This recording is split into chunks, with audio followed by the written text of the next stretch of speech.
over to you, Dr. Agbons. We are live now. Yes.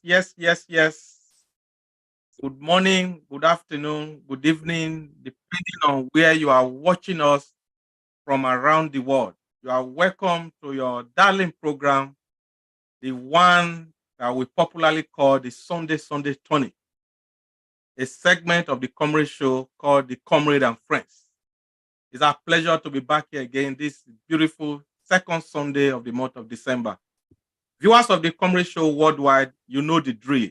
Please share this broadcast on YouTube, Facebook, Twitter, IG, on all our social media handles.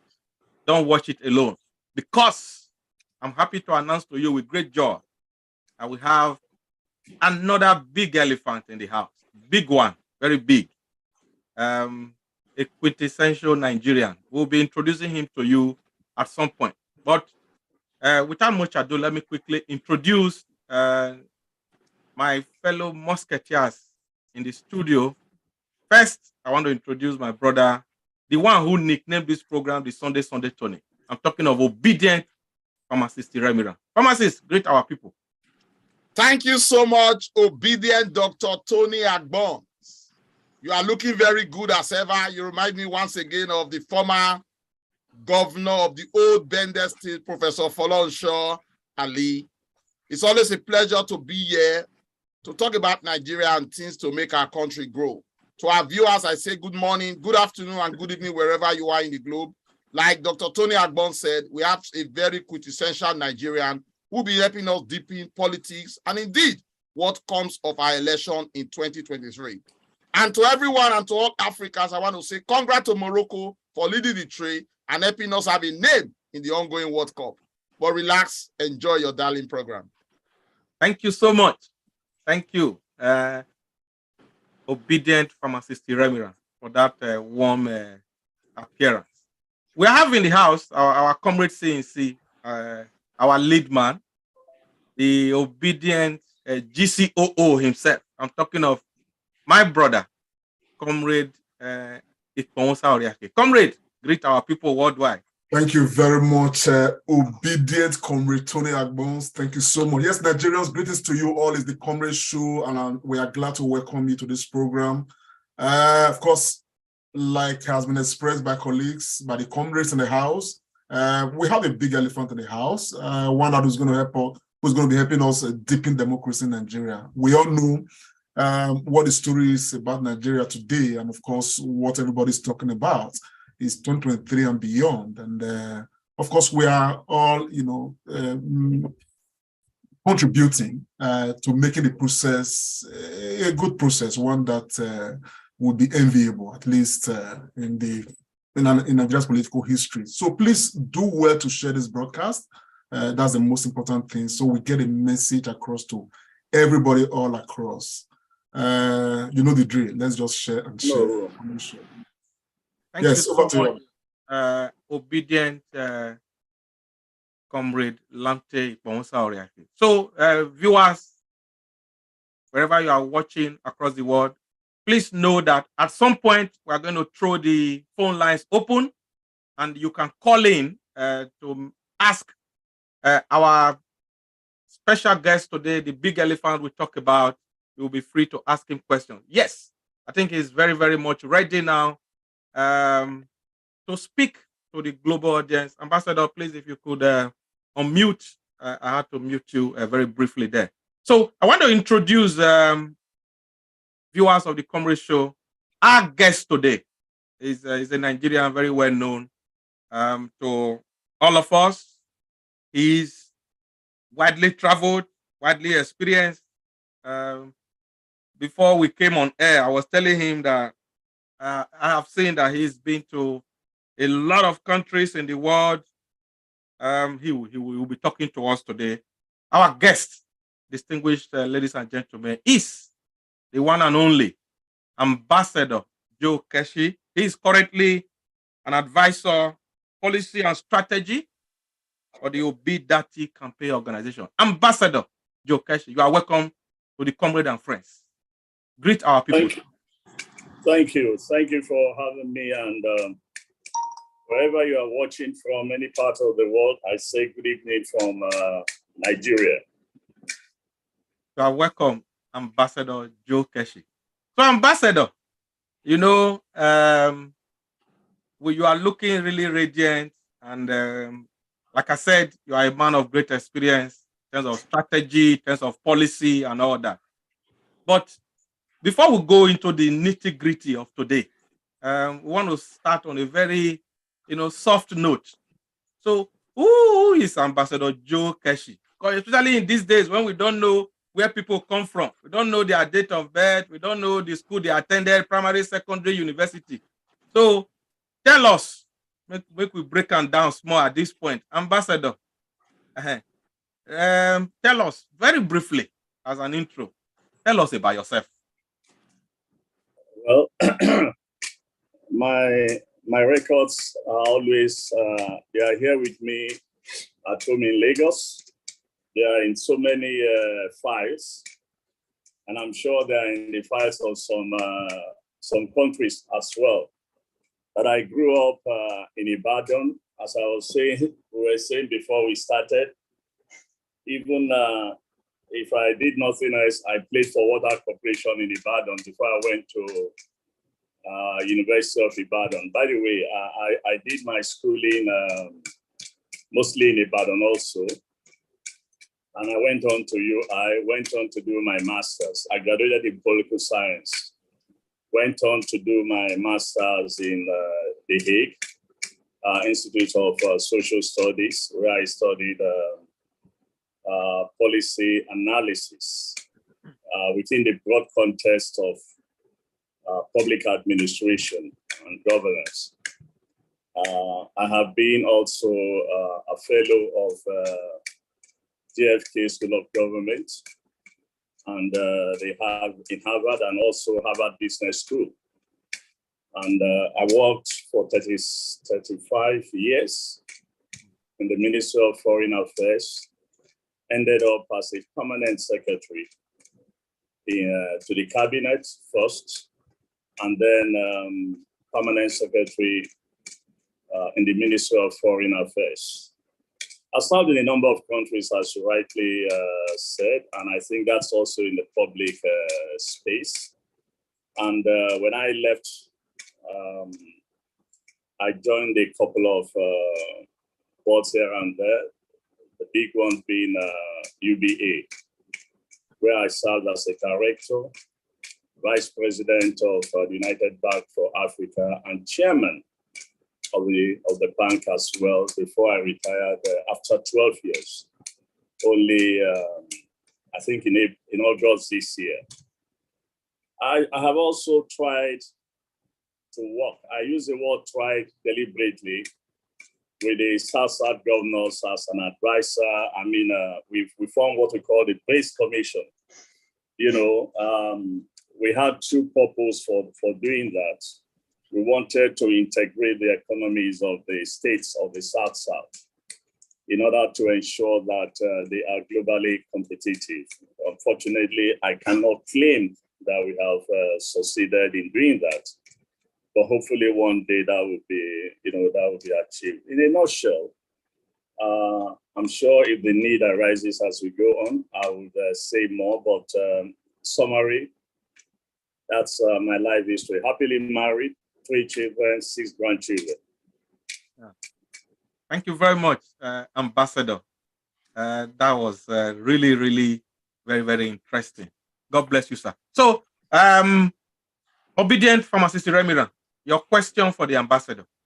Thank you so much, Dr. Tony Agbons. I knew it that you were going to come first to me. But Ambassador Joe Keshi, I just want to say thank you. Just listening to you is very, very refreshing and reassuring. And I don't know, somebody like you, of course, should be the president of Nigeria with your wealth of experience if our country were in the right place. And I'm going to start straight because you have spent over 35 years of your life trying to paint the image of this country in the right direction, doing diplomatic work and everything. And only on Thursday, I listened to your interview in Arise, where you were trying to make comments on Chatham House.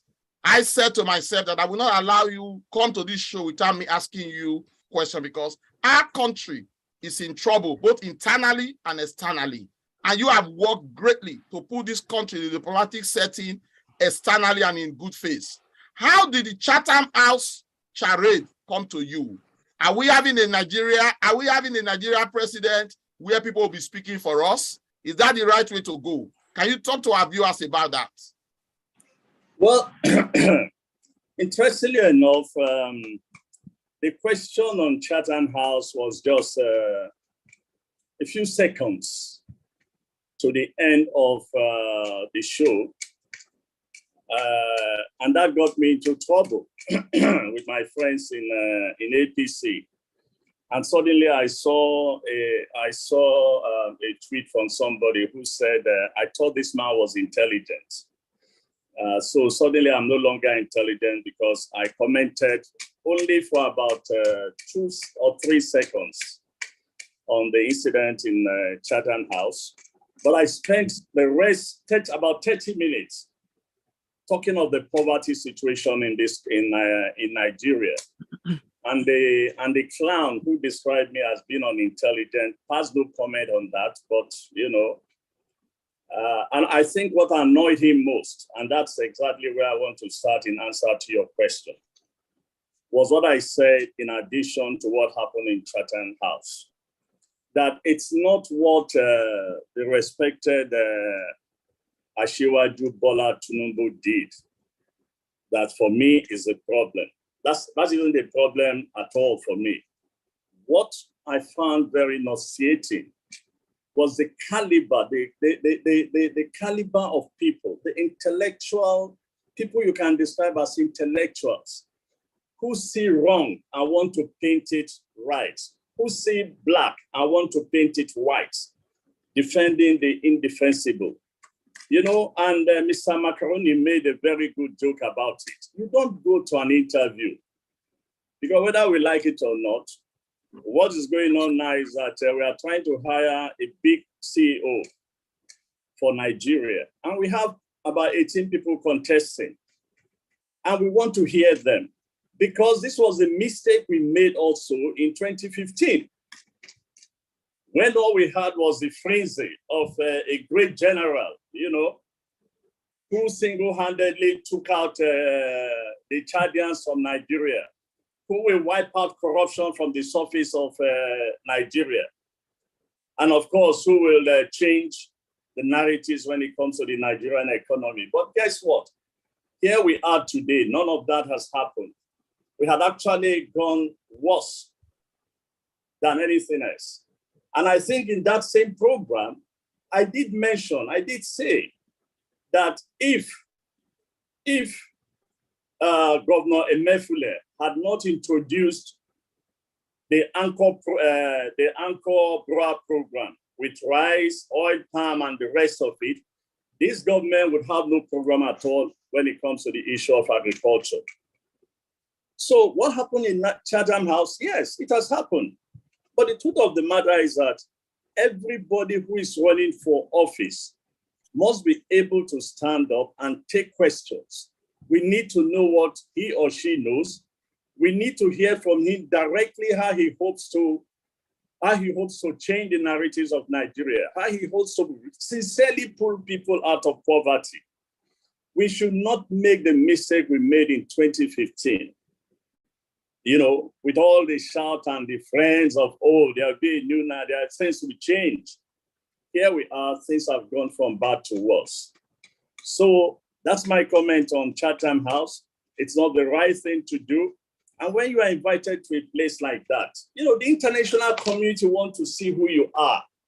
They want to know who you are. They want to hear your ideas. They want to know how to engage you.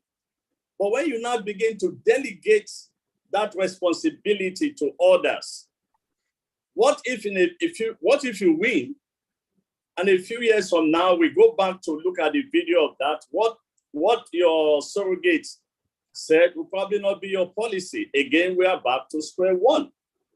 So this is why it's so unfortunate. But look, it has happened. We need to move on, and begin to look how we can actually elect a group of new leaders come 2023, and hopefully that will change the narratives of this country. Thank you so much, Ambassador. I must thank you very much. I listened with rapt attention to that interview and I was very satisfied. But like we told you, this is a global audience. Most of our audience are cut across the entire world. And I wanted them to hear from you. Of course, you hit the nail on the head. Really, it's not the issue of Chatham mass, but the form of defense being given by people that we expect not to do that. I'll say thank you so much, Ambassador, for nailing the question head on. Thank you, obedient comrade Remiran, for your question. And thank you, Ambassador, for your cerebral answer, straight to the point. You are just an interviewer's delight, sir. Thank you. So, obedient comrade Oriaki, I'll come to you now. Your first question to the ambassador. Yes, Ambassador, thank you very much for honoring our invitation. You are a widely, traveled person, very experienced Nigerian, one who has made so much contributions, towards Nigeria's development. And of course, your passion for a better Nigeria is not in doubt. We have listened to the presidential candidates, particularly Peter Obi. And of course, Peter Obi has instilled, hope, rekindled hope in the future of Nigeria. Now, I have asked Peter Obi this question. I've asked a number of persons this question. And the reason why I'm repeating this question is because it's one of the issues, confronting this country. Corruption has plagued Nigeria to where it is at this moment. And the corruption we're talking about right now is at the federal level, it's at the state level, it's at the local government level. It's at all levels of human existence as far as Nigeria is concerned. Now, Peter Obi is trying to become president of Nigeria. Only recently, Wike, has been exposing a lot of, fiscal recklessness on the part of governors and even local council, bosses and all of that. Now, some people have begun to look at this. If Peter Obi become president of Nigeria, in charge of the federal government.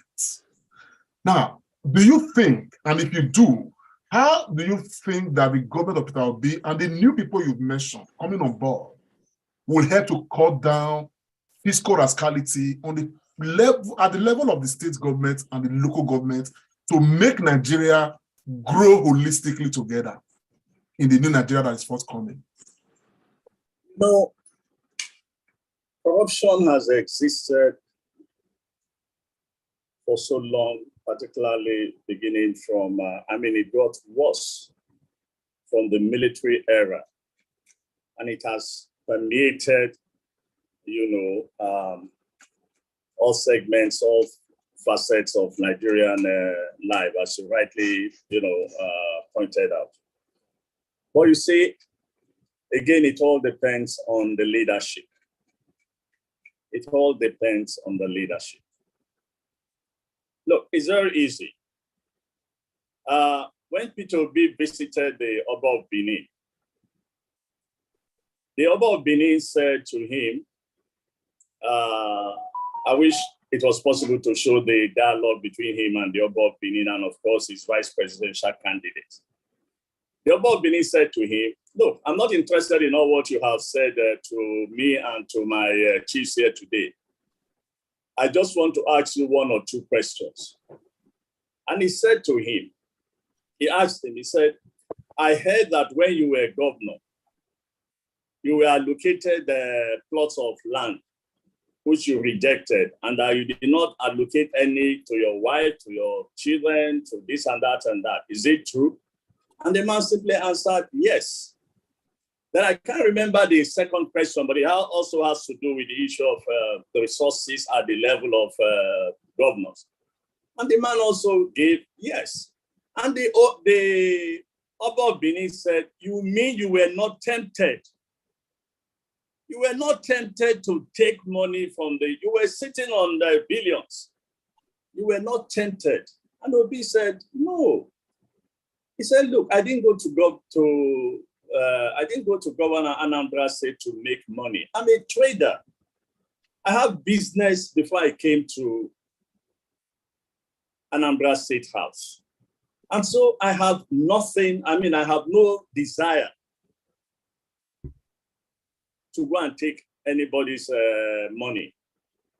And of course, when you also listen to some of the stories that he himself has told on how he managed Anambra State, which of course is a big problem for him now, because those who felt that they did not make money in Anambra State under him are his worst enemies from Anambra State, today. So if you see a leader that comes on board, look, I say to everybody who cares to listen, should Obi win today, even before he assumes office, a number of things will change. People will change naturally. Look, I give you an example with all due respect. I don't know those who are older than me and who are as old as I am. They will recall that when Muritala Mohammed became head of state, his first broadcast, the forcefulness, the dynamism that he brought to that broadcast changed the country even before he said anything else. By the next day, civil servants who used to turn in 10 o'clock, 11 o'clock, everybody, every office was filled up by 8 o'clock. Mm.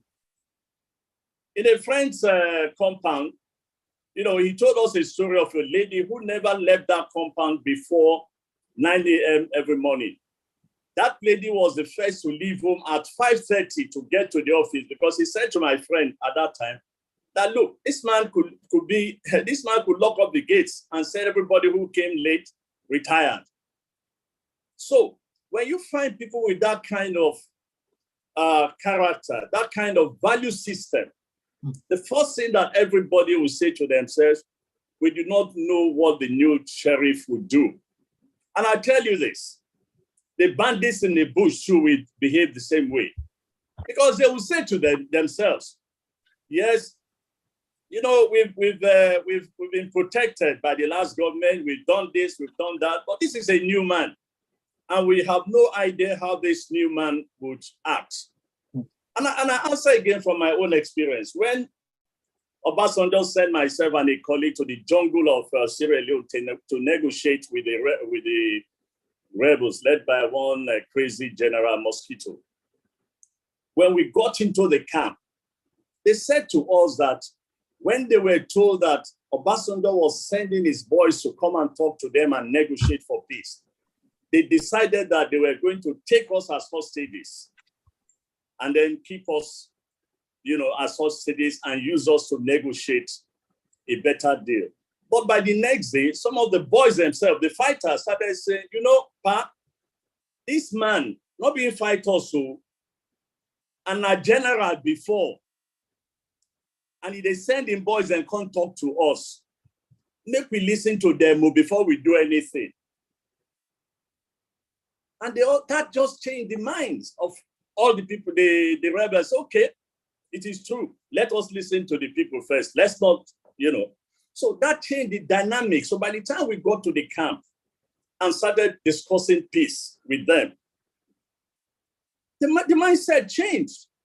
So my argument to everybody is that, look, the person you do not know is the guy you fear most.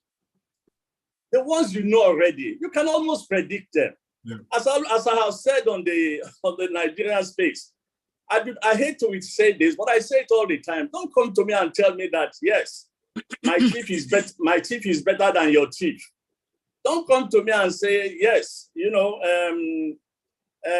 this has happened, but we are going to change. For goodness sake, they are not going to change. A man who has stolen before is likely to continue stealing. A man who has grown up in a corrupt environment is likely to grow up, continue that way.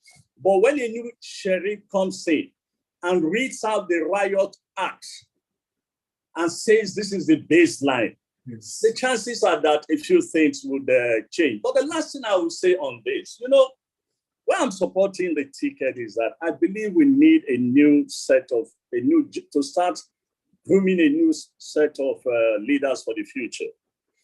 If the victory of Peter Obi will change a number of things, because we need to take power away from the group or the gang that seized power in 1999. They have seized the political space. They are entrenching themselves more and more. And that would be what will happen if Peter Obi fails to win this election. They are just going to be solidly entrenched, and come the next couple of years, they would also entrench the same character like themselves. And believe me or not, this country will be in trouble. I am here today. My kids are all over the world. And I see them when they come to visit or I go out to visit. You know what? When my parents were alive, I see them almost every month. And it was certainly a joy to drive home, particularly when they retired from Ibadan, to spend time with them. So you can imagine, just because of the situation in this country, the younger elements are running out, the older elements abroad are not coming home. So you don't, many, go around this country, particularly here in Lagos and in Abuja, you see a number of huge homes empty, just Mr. and Mrs. In fact, these days too, I think the wives have gone to join the children. So it's the only man aging at home. That should not happen to us, because that was not the way we treated our parents. We did not leave our parents to die a lonely life. Until their death, they were seeing us almost every month. And that's exactly what I certainly hope I can see before the end of my days on earth.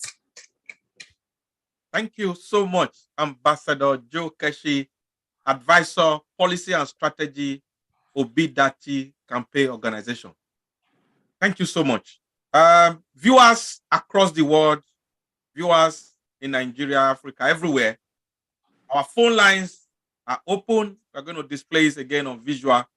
Pick your phone and call in to ask your questions. A lot of those questions you've been asking us.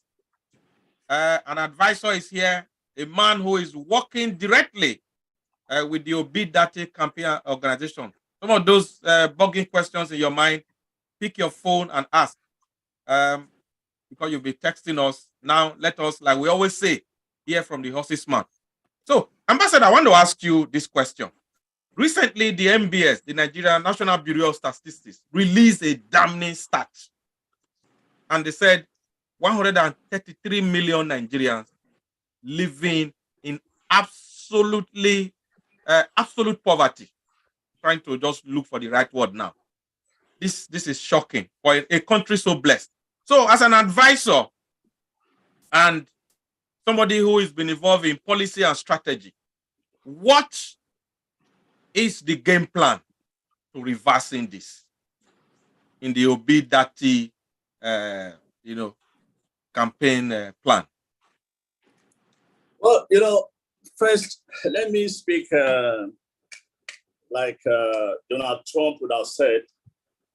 The report was complete disgrace for all leaders of Nigeria, to see that under their watch since 1999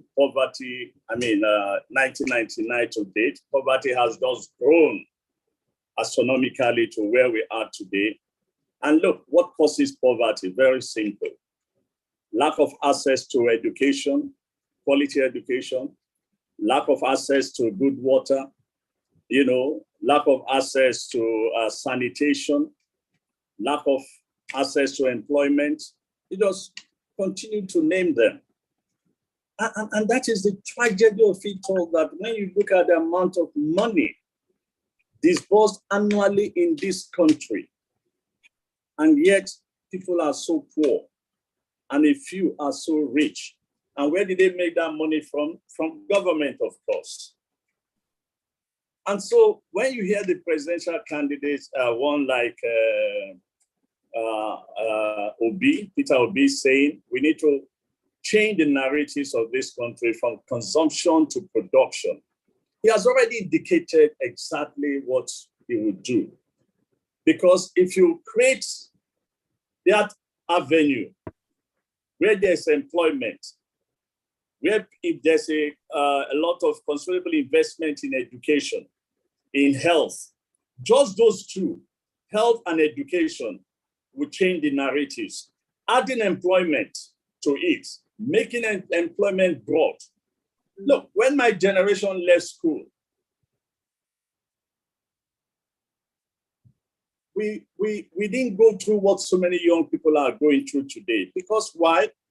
the first generation of, the first democratic government in this country, they did so well. And it's just unfortunate that we had a coup in this country. It was not as if the first government in this country was bad or terribly bad. It was just that it was fashionable in the 60s to have coups around Africa. And so some of our guys decided that they needed to do something too. And then you had the West.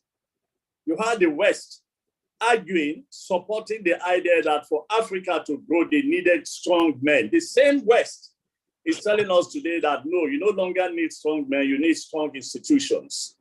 Okay? So if we can go back to what we did in the early years of independence by investing in agriculture. Look, the Western region survived on cocoa, the East survived on oil palm, and the North survived on granite and cotton and the rest. And by the way, in terms of oil palm, the two largest producers of oil palm borrowed from us here, Malaysia and Indonesia. Okay? As the DG of the Brace Commission, we recommended to the governors of the Southeast that they need to invest massively in oil palm. In order to, today, Nigeria produces about something close to 1 million or a little bit over 1 million. It's a country that lived on oil palm for so many years. And because we found oil, everybody abandoned agriculture. Agriculture has a multiplying effect.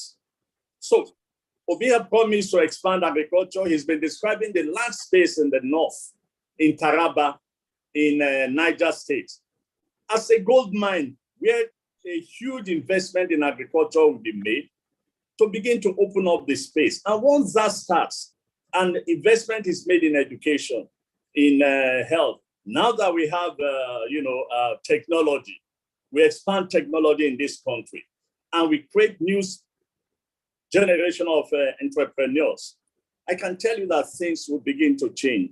But look, here is the warning.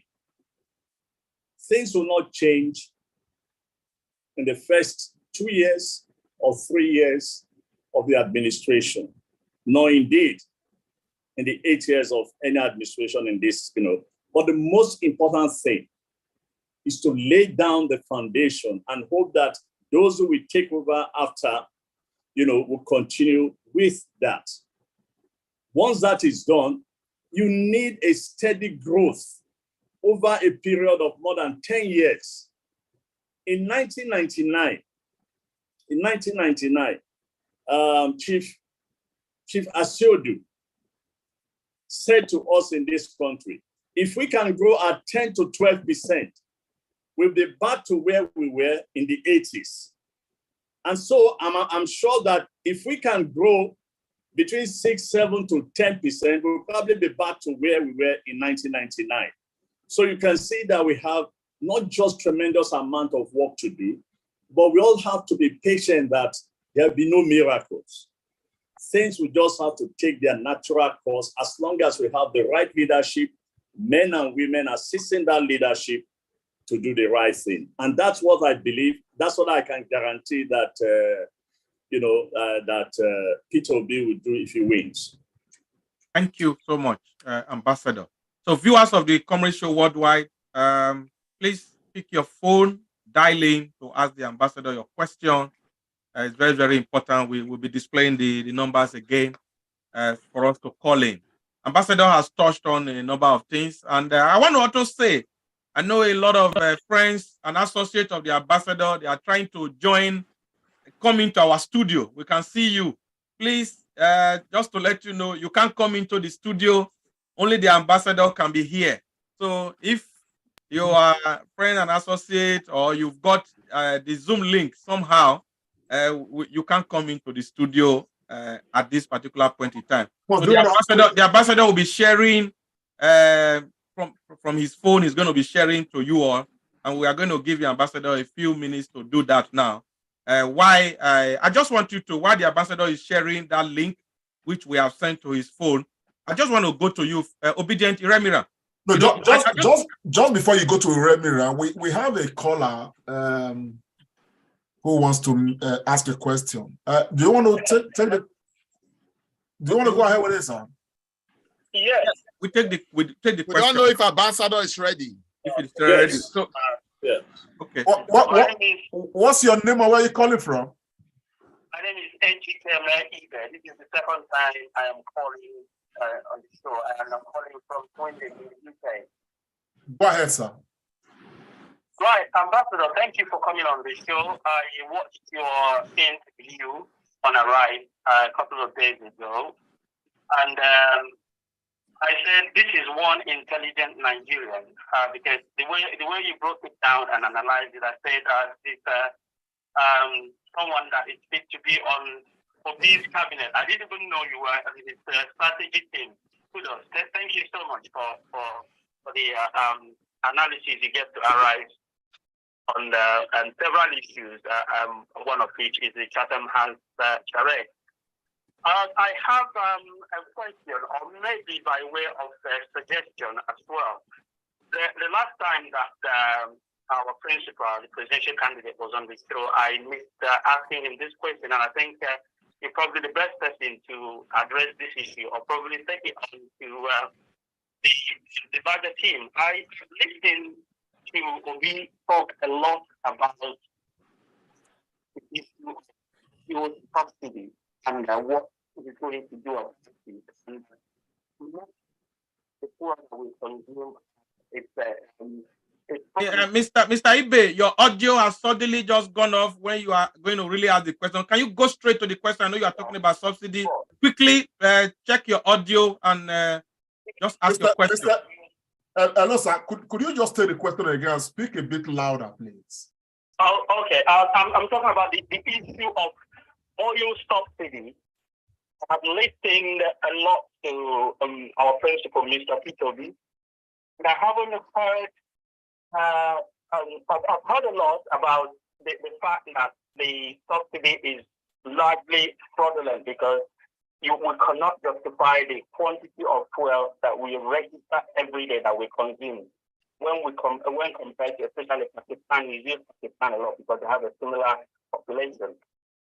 I'm also wondering if the strategy team or the number crunchers have looked at how much fuel that we consume in generating electricity and how that ties into reducing the fuel subsidy when the issue of power is solved. Because when we solve the issue of power, right, there must be a number on the quantity of fuel we consume in generating electricity, which must be enormous because of power stoppage and lack of adequate national grid. If the issue of power sorry. I don't want to be confused. Are you asking a question or you are, making a comment? Let's be clear. If you're asking the ambassador's question, just go straight to the questions, and so we can move on. I'm just saying, is the strategic team looking at this issue of power and how it ties into our fuel consumption in terms of what we use to generate electricity? Thank you, sir. Thank you. Over to you, Ambassador. Yeah, can you hear? Because I didn't hear him well enough. I was trying to write, but I couldn't.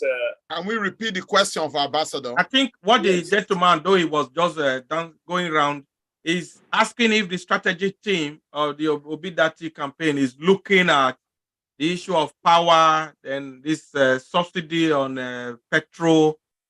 So what is going to be the how the strategy team looking at it? That is the summary I can give. Well, I wish I know that questions like this would come on. I would have brought the experts from the strategy team and allocated the question to them. Ambassador, you have show. You are shaking the table. Exactly. This table, there is God, though. No, but we've been told that is the new style. That you don't have to bother your head about anything. Daniel, Shadrach, and Abednego, you are throwing things in the lion's den, oh.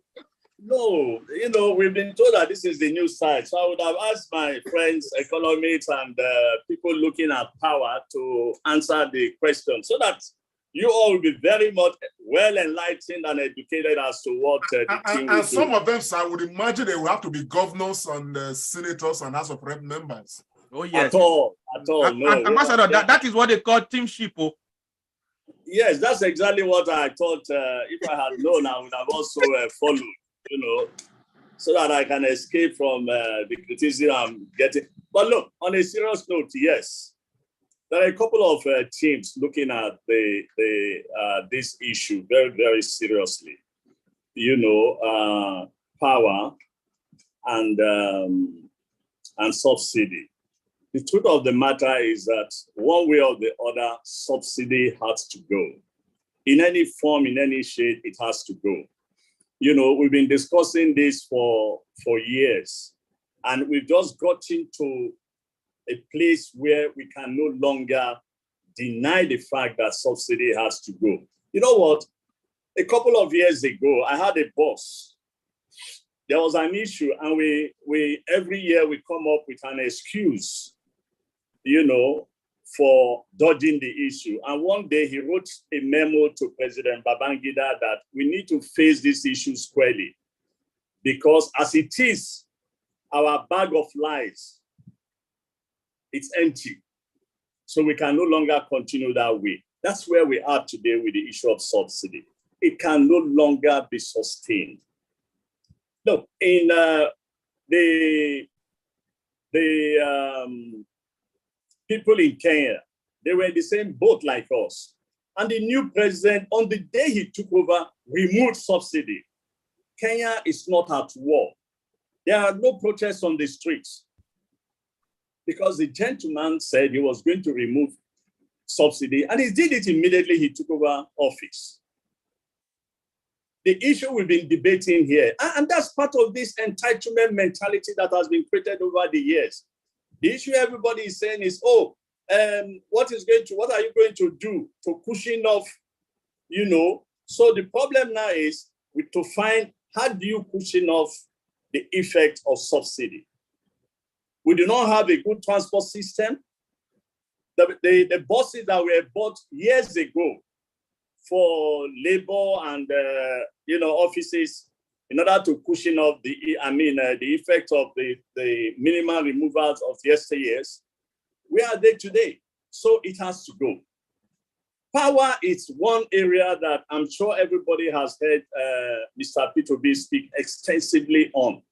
And when you look at the issue of power, look, it's interesting that the issue is not so much whether we are generating enough. We are actually generating more than we are consuming as of today. The problem is that the federal government still has control of the transmission lines. And that's where the bulk of the problem lies today. Then there are regulatory issues. So if you remove the bulk of some of these regulations and drive the process of doing what they are now trying to do with cement after 8 years, we probably find ourselves that we can actually generate more than 10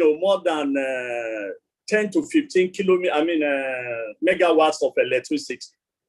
And with new investment in that area. And so whether we like it or not, the government of P2B would have to give out some concessions in order to attract new investment into the power sector. But for subsidy, it has to go. There's no doubt about that in anybody's mind. It's just the question and the debate that is going on now is how do we handle it in order to ensure that people who have gone through a lot of bad experiences, we do not make their cases worse. That's exactly where the debate is, but it has to go. Thank you, Ambassador. Please, viewers, you can call in. I know somebody else was trying to call in just now. Our numbers are still being displayed. Please pick your phone anywhere you are in the world, call in directly. Like I said, obedient pharmacist Remiran, while we give some 1 or 2 minutes to the ambassador to share this broadcast to a lot of his contact and networks. I want you, obedient pharmacist Remina, to talk a little bit about this issue of poverty, power, and subsidy from your own perspective, your own contribution. So we just allow the ambassador take a breather now to share the links. Thank you so much, Dr. Tony Agbons. To be frank, you are actually in the spirit, because I know you were going to come to me to ask a question. And one of the questions I was going to ask the ambassador was going to border on citizenship and poverty. And here you are asking me to speak about it. Like Ambassador Joe Keshi has said, I think there is no gainsaying the obvious. He said in strong terms that subsidy indeed has to go. And our country is obviously in a very difficult situation. Poverty is ravaging us, and even the idea of citizenship is fast eroding us. We don't really know where we are going to. So I join Prof in saying that. And I also say that I believe last time Obi was here, I did ask a question, what are the low-hanging fruit? And like Prof said, like Ambassador said, one of those things is true leadership and removing of this subsidy. Because even though we're going to suffer for a while, in the longer term, it will leapfrog us from our present situation to that productive line, which Governor Peter Obi has often, on many occasions, mentioned. So I think it's right. But I don't know if Ambassador is ready. I want to follow up with my question. Ambassador Joe Keshi, I must thank you very much. I've listened to you on so many fora. To be frank, given your experience and indeed your age, you have no reason to be doing this.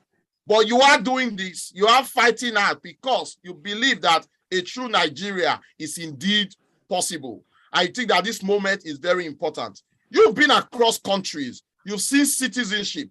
I dare say, I don't think there is true citizenship in Nigeria. But again, the question is the poverty in the land is taking away the minds of young people away from doing the right thing. I just want you, by way of advice, to talk to citizens and Nigerian youth especially, who will be going to the polls in February to cast their vote. What should they be doing as true citizens in the face of intimidating poverty? Okay, just before the ambassador comes on, Ambassador, please, we have a caller who has been waiting. Maybe you just add his question as well. Yes, what's your name, sir? Where are you calling from? Yeah, good evening. My name is Anthony Ajibola Omoruyi. I'm calling from Germany. Okay, Mr. Anthony, go ahead. You have 60 seconds. Good, thank you. Thank you guys for your work. I have a very brief short question for the ambassador.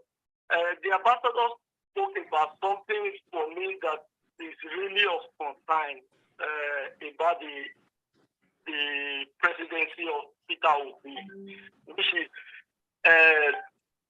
that the expectation from most people is that Peter Obi will come in and do magic overnight. And this is what the ambassador said, that it's going to be a rough road.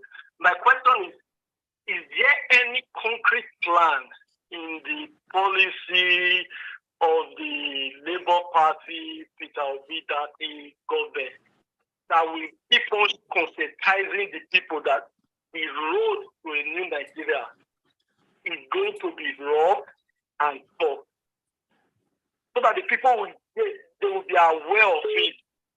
Otherwise, the problem will be that once Peter Obi comes in, those people supporting Peter Obi will be the first people fighting the same government, because we just want to see things immediately.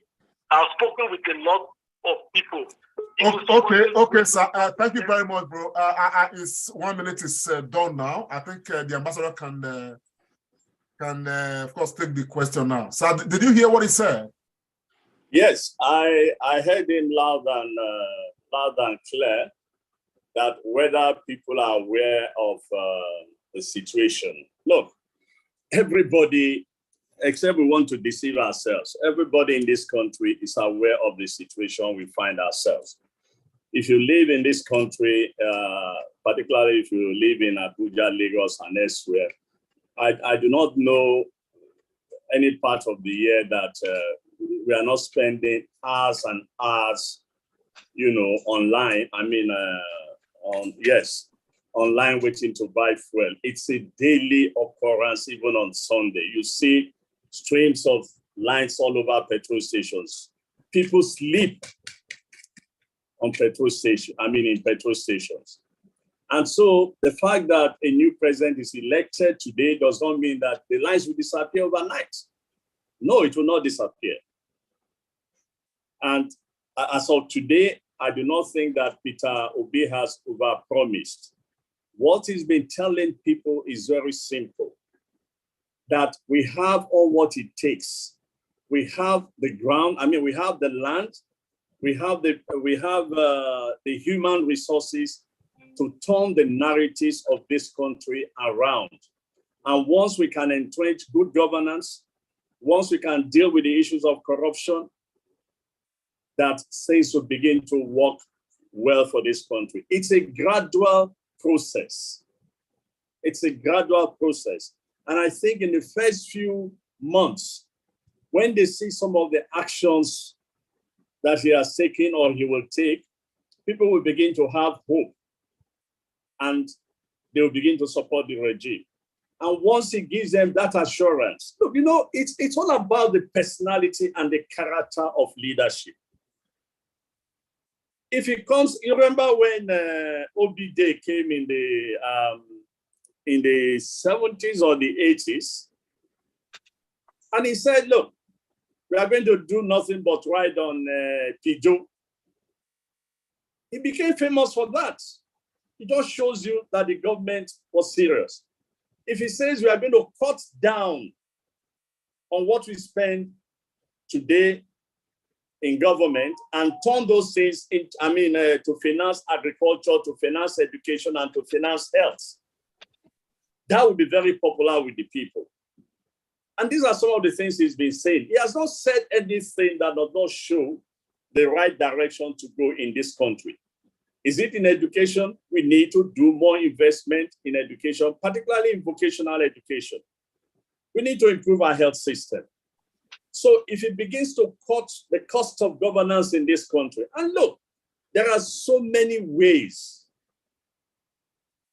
you can cut the cost of government without even running into trouble, because the people who are there today, they know what they are doing. So if you begin to cut the cost of, look, I give you an example.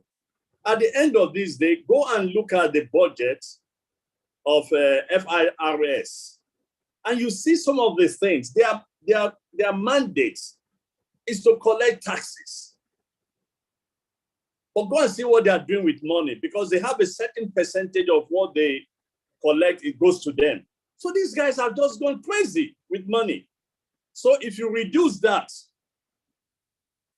and you pour the rest, and you take the rest to do something else. And there are many like that. I'm sure you heard of the drama that ensued about last week, about the billions of naira that was put in the humanitarian ministry budget.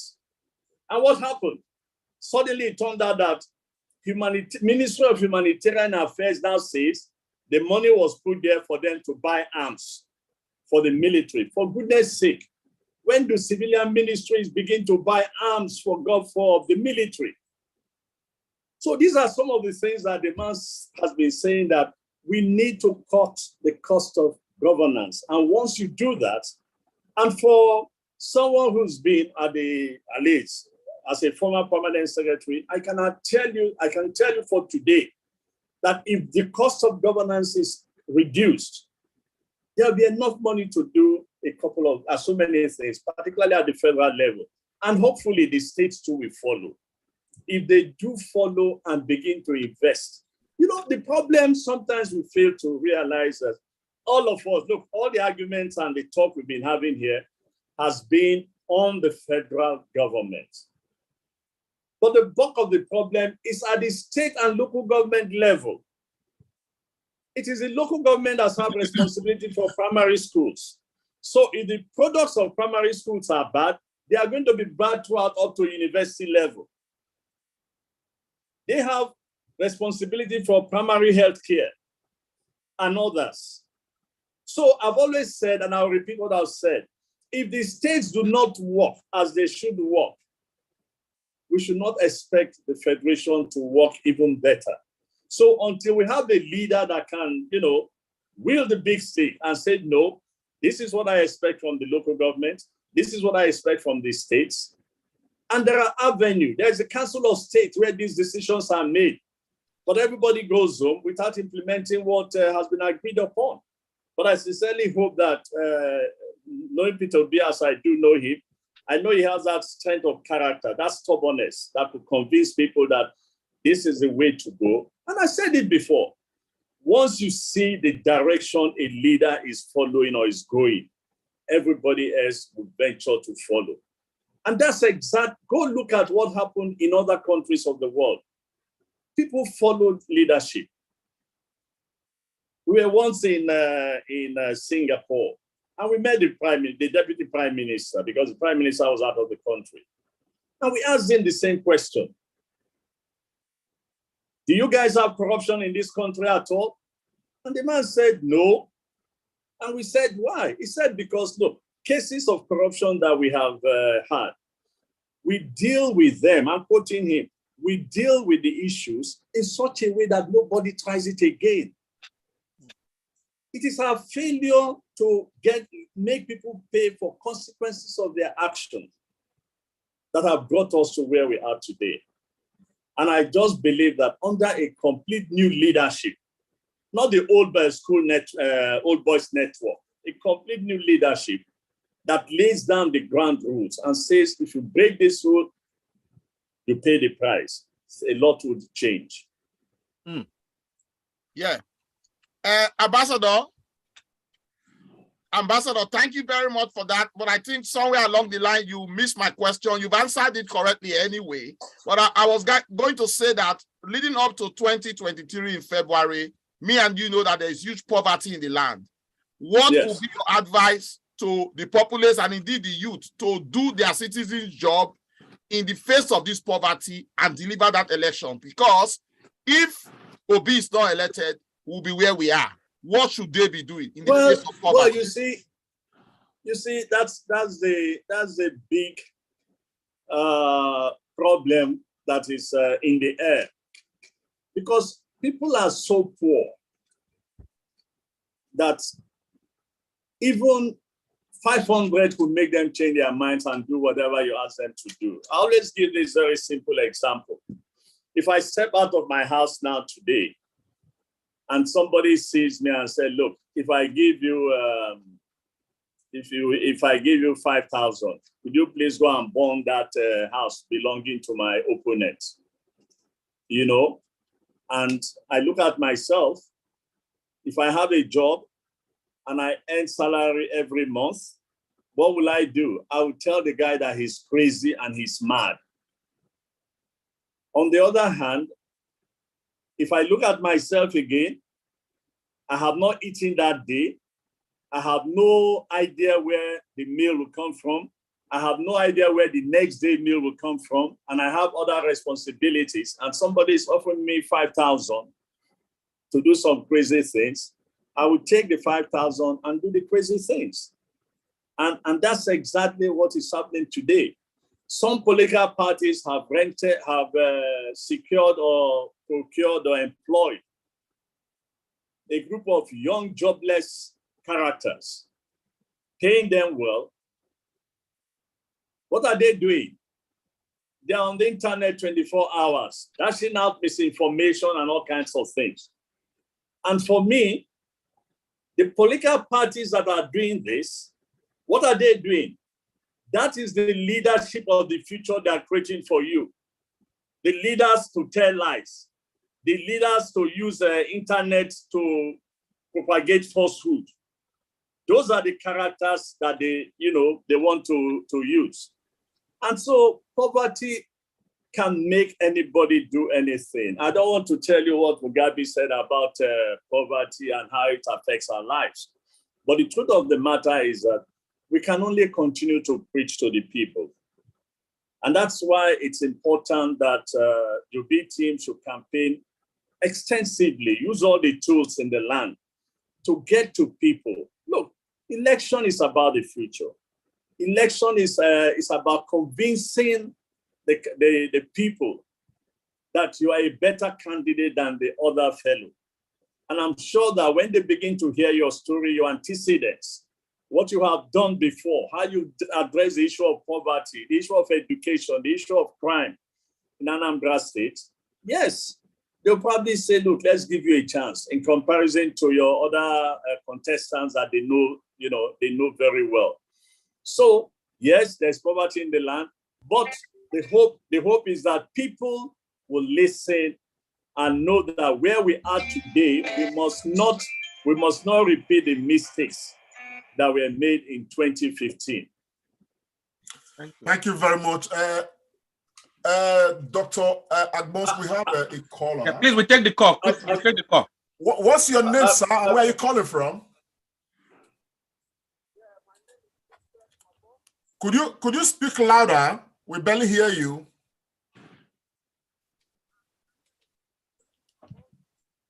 Honestly, I think we lost that call. We can't hear anything. Please speak louder. Go ahead. Where are you calling from? I'm calling from Canada. What's your name again, sir? We didn't get it quite.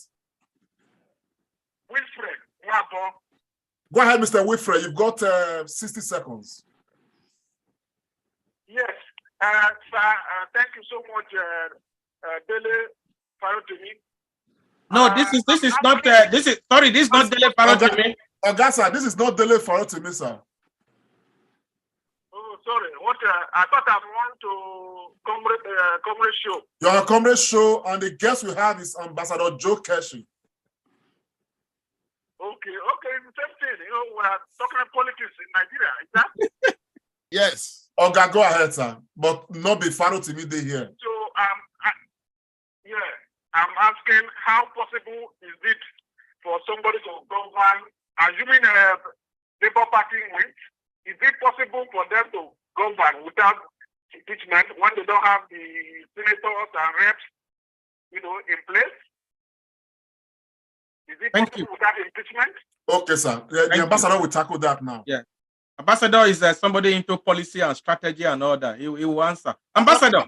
Yes, Ambassador, just to add a little to that, it's quite a concern for many Nigerians that Obi may become president, leading a National Assembly that is predominantly made up of APC and PDP members. Would that not truncate his continuity as president? And that's what this gentleman is asking.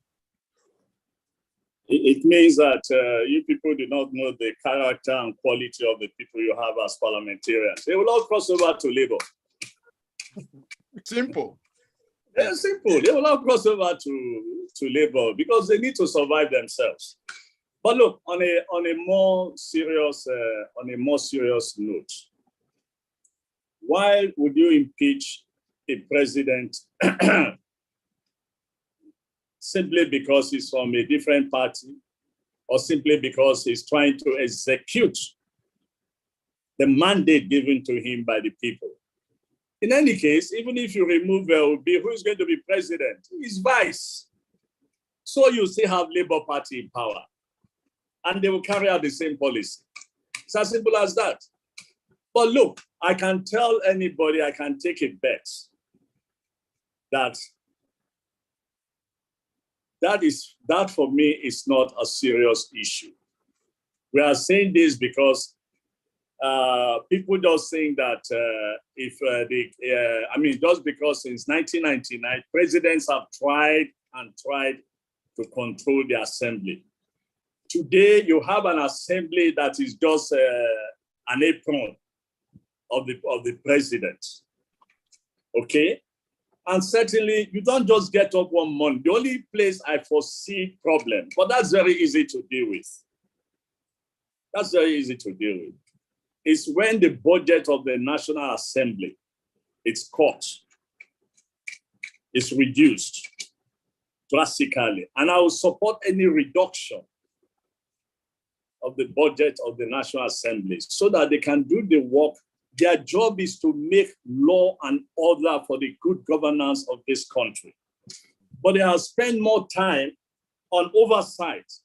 Oversight is to make money, whether they like to admit it or not. That is the reality of things. But I assure everybody that I do not, I've heard this thing said many times, he cannot govern. No, he can govern.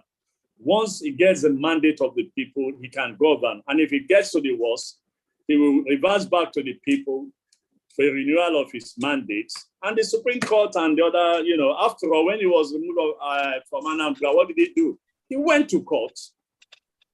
He was impeached twice or thereabout, if I remember very well. Yes, correct. Yes, he went to court and he won. And it will be it will be sad if members of the just decide that because their man did not win, or because they hate the face of the president, or because it's all part of the 1999 class, they remove him. Of course, there'll be trouble in this country. Let's be very clear about that. Thank you, Ambassador. And I want to just chip in here to Nigerians. When we get to that bridge, we will cross it. Because absolutely, so many times Nigerians, we are so cynical. Make I break them down. We do the think too far. And by the way, who says that the Labour Party do not even have very strong candidates in all the elections, from local government to House of Assembly to House of Rep and even to the Senate? Who says? Because I've got some friends who are contesting. These are very credible people, and they are contesting in their area. Politics is local. Politics is a local thing. So all this worry, this is how we started with this worry. Oh, Obi not get structure. Obi not get this one. They say it was one former governor. Right, it was our former governor in the state where some of us come from, Edo, Oshomole. But he's saying that there were just 3 or 4 people who were texting and doing Twitter in one room. Now today, we are seeing 2.5 people now. See crowd everywhere. So let us, stay on the side of optimism and positivity, and not be cynics and just be thinking, it's not go possible. Look, nothing is impossible. If we don't even know that nothing is possible, make una think of Morocco. First African country to reach 7. Whoever thought? Morocco. It's not Cameroon, it's not Nigeria, not even Ghana. It is Morocco. And we have seen Saudi Arabia have beaten Argentina. I'm just trying to use the World Cup. All things are possible. So make we know they get that mind, say, if we'll be reached there. No fear, no shaking as we talk in normal palace in Nigeria. And I want to also chip in before I come to you, Comrade Iremira, that I know very well that the Obidati team will manage expectation. We must also know that this is election campaign. And like Ambassador Joe Keshi have said, Obi and Dati, they are not over-promising. We also saw what happened to the British Prime Minister, Liz Truss, recently. She over-promised. So Obi, so far, and Dati Ahmed, they are not over-promising anything. So we all know that this issue of petrol subsidy is a very big matter. And I believe they will deal with it. They will handle it. We know that there are a lot of figures that are wrong with how many liters we use in a day. It will be cracked. And I know Ambassador Joe Keshi, he may not even go into the ABCD of all these things, because some of these things, they are really strategic matters. So make we not worry. This expectation will be managed. Nobody is saying that Obi Dati, they are sent. Nobody is saying that they are not human beings. They are human beings like us. Blood flows in them. But like the ambassador has said very clearly, it is the body language of the leadership that some of us, we are fathers, we are mothers in your home. Your children, when they see your body language, they will take a lot. So it's body language. So I come to you now, Comrade Oriakhi. Please, viewers, our numbers are still very open. Call in during this program.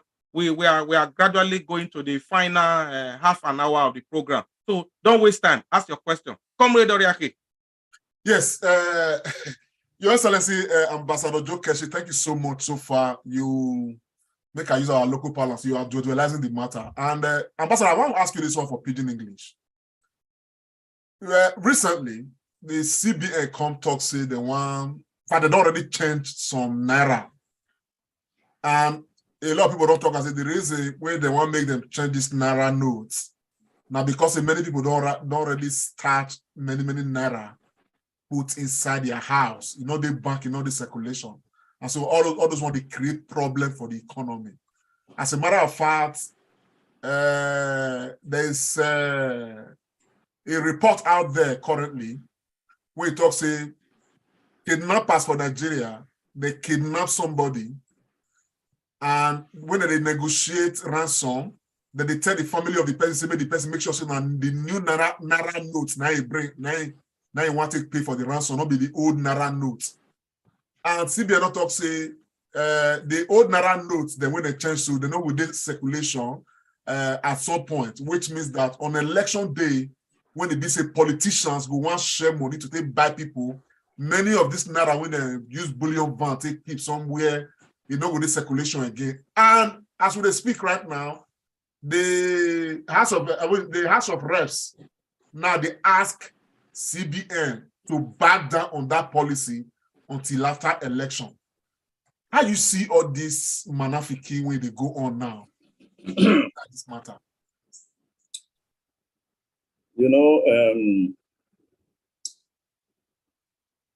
We're funny for this country sometimes. And it tells you the kind of people when we get as leaders. Before we discussed the issue of poverty for this country. Yes. Where those poor people be?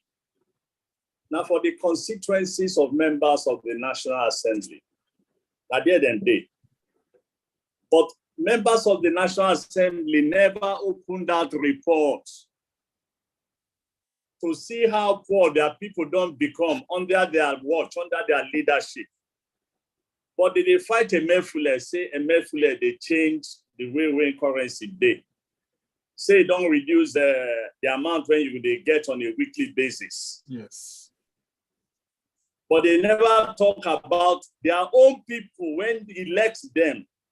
When stand inside some, give them their vote, say, go Abuja, go represent us, go State House of Assembly, go represent us, so that our life will be better.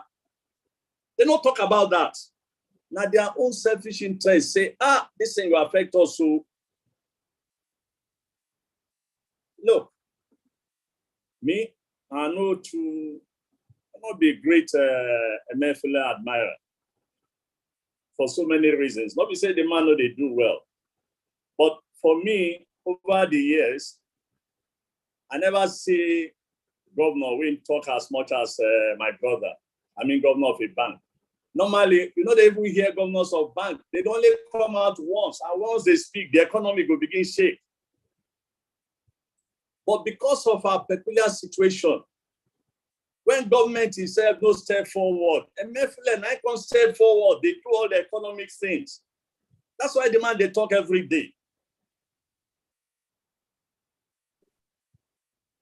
And so now when you don't say, let me deal with this currency issue. Look, if anybody when they listen to me, if I get friends for bank, when they work for bank today, I better call them, ask them one simple question. People, they bring back money to bank, they go begin telling a story of what they see today. All the money when no this circulation in this when they people their homes, all of them they come back into the banking system because of the action when they Emefiele take. That's not the problem. In fact, the new Nigeria don't start to. It don't start. Because some of the fact, look, when the rich begin cry, say something they happen. Yes. That's true. When the rich begin cry, say something they happen. Correct. And that's what we, the middle class and the rich and every one of us, this is what we fail to realize. That as long as many people poor for this country, we are also poor. As long as many people no see the thing when they go eat, our lives, them know they safe. Yes, today I get a security man for my gate, but tomorrow I go airport. to fly to Abuja. Between my house and airport, now God hand a day. Anything can happen. That's true. So the issue is that I commend Governor Mefule for what he has done. Is the right steps in the right. In fact, I read something just before I came to you guys, where the bandits or Zimeyata Allah are begging that there should be an extension because they have a lot of money they have to go take to the bank to go and change. And the question is, where did you get all this money? Why have you been keeping them? Or where have you been keeping them? But as I said, call your friends working in the bank. Oga Ambassador, I beg no verse to say I interrupt. As you talk this matter, so all this money when they not break come out since, you not get the role where EFCC and all those people supposed to play inside this matter now. I beg, my brother, make me leave that matter. Look, the first thing when I talk, the day when governor announced that they say they will begin change money, EFCC come out. Come begin talk, say, we are going to the banking halls, go wait for people. Why did they wait for banking hall? People go bureau their change. They go do business. They go do business. And now when a lot don't change, now people went on and say nobody did for banking hall. So they carry their money, go banking hall. And what's the attitude of the bankers? Which is correct. The bankers are not EFCC. If you bring money, their own money to ask you where you get money. You want to keep money for bank. Fine. Bring the money, we'll keep them for you. Period. So it's a good thing. And I sincerely hope that it will be sustained. Because he's taking these actions because of the excess liquidity in the market. Yeah. And when you allow that to happen, you go through the kind of economic problems that we are going through. And I repeat myself, much as people like me do not think that a governor of a central bank should be almost on a daily basis, you hear him. The truth of the matter is that he stepped forward, he stepped in to fill a vacuum. He stepped in to fill a vacuum. I will pose a question to all your leaders. Let make nobody check. But tell everybody, say in 2 seconds, make they write out the name of those when they run agriculture for this country. But everybody knows, say, Adewumi Adesina was Minister of Agriculture before he went to the bank in Abidjan. Because he was all over the place trying to change our mindset on agriculture. He was the one who started preaching. Agriculture is business. Look at what he did with respect to fertilizer, and things worked well at that time. Look at what the OBJ regime did with the cassava initiative and all other initiatives they did. The failure of that thing was that they didn't plan for the second level. So there was excess cassava, there was excess this and excess that. The second level, that's going across the value chain without taking those things, into converting them to many other products and selling and making more money than just sending out the first product.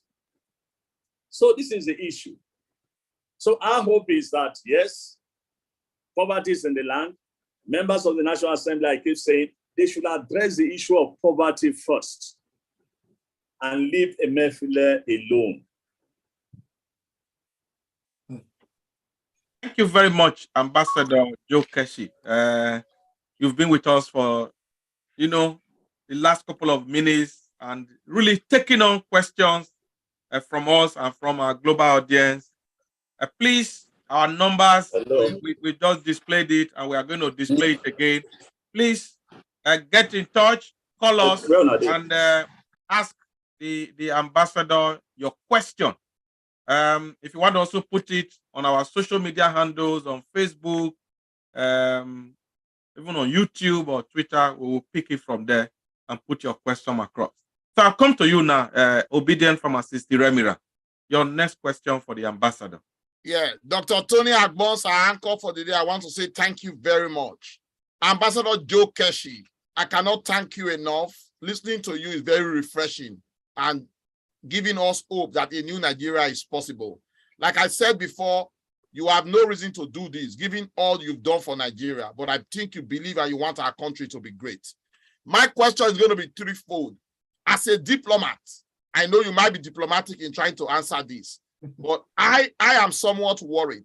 I know the interests of other countries, especially the West, in our affairs and in our governance.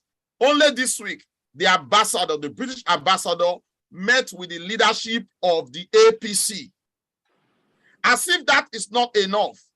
I know Chatham House is a policy house, but must every aspiring Nigerian leader come to Chatham House to come and talk?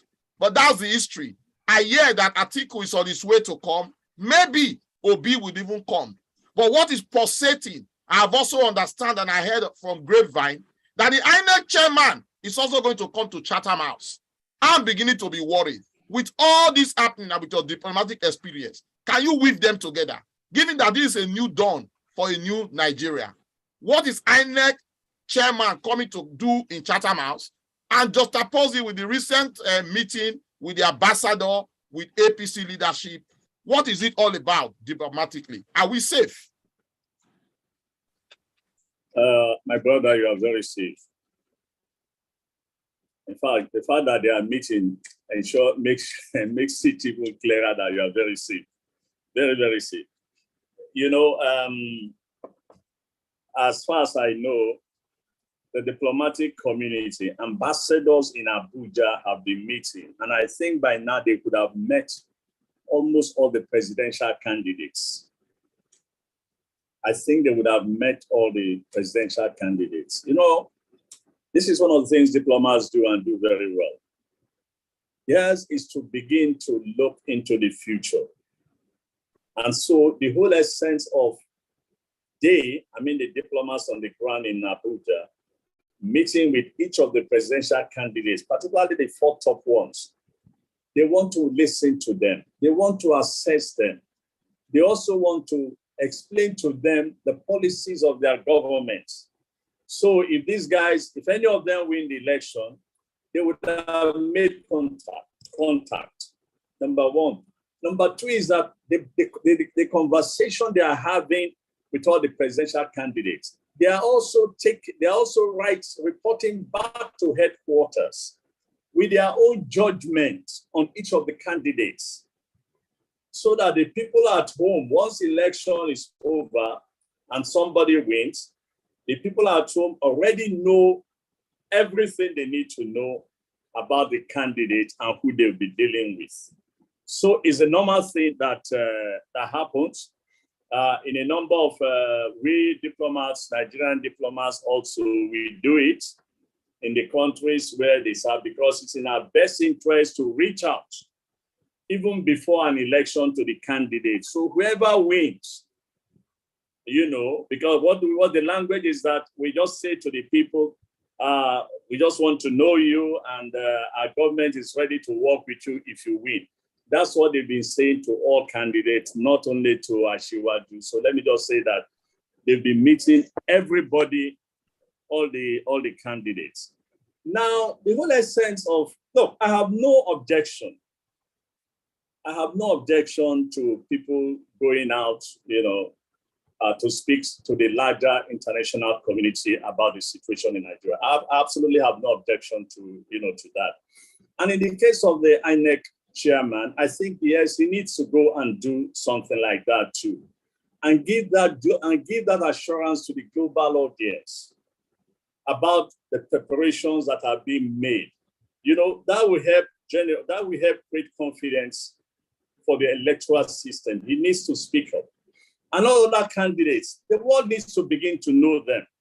So if you win, all they need to do is, they just go into and then they type out what you said at Chatham House. They go through all the newspapers. They go through the reports written by their own ambassadors and diplomats on the ground. And it gives them a clear picture of who they'll be dealing with.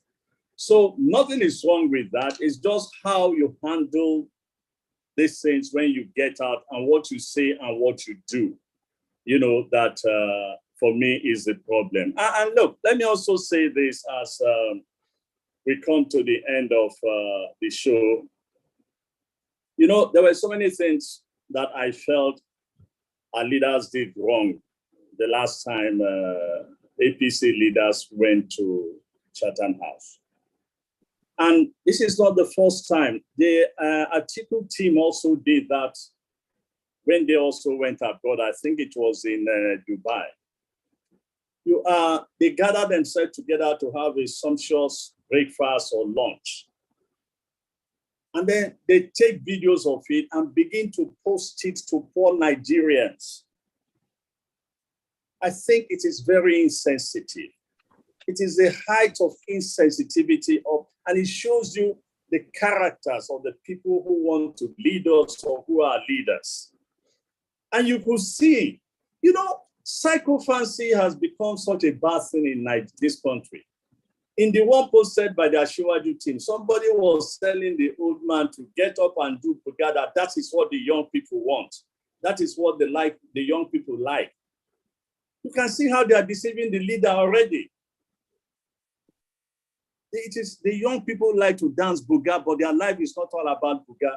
They want someone who can improve their well-being. Yes. The people of Nigeria want people who can improve their lives. Not those who will cheer them up if they are dancing buga. But the idea of posting videos of you having sumptuous dinner in England, while the report is saying 133 million of your people, the people you are going to lead, are poor. You know, it's like that famous saying, Pharaoh was dancing while Rome was burning. That's exactly what our leader. You leave the shores of this place, you go and take pictures of yourself in a expensive hotel, having breakfast, and you are posting it all over the place. For what? For what? Have you not gone to London before? Have you not eaten in London before? Or you are doing this to your people who are poor.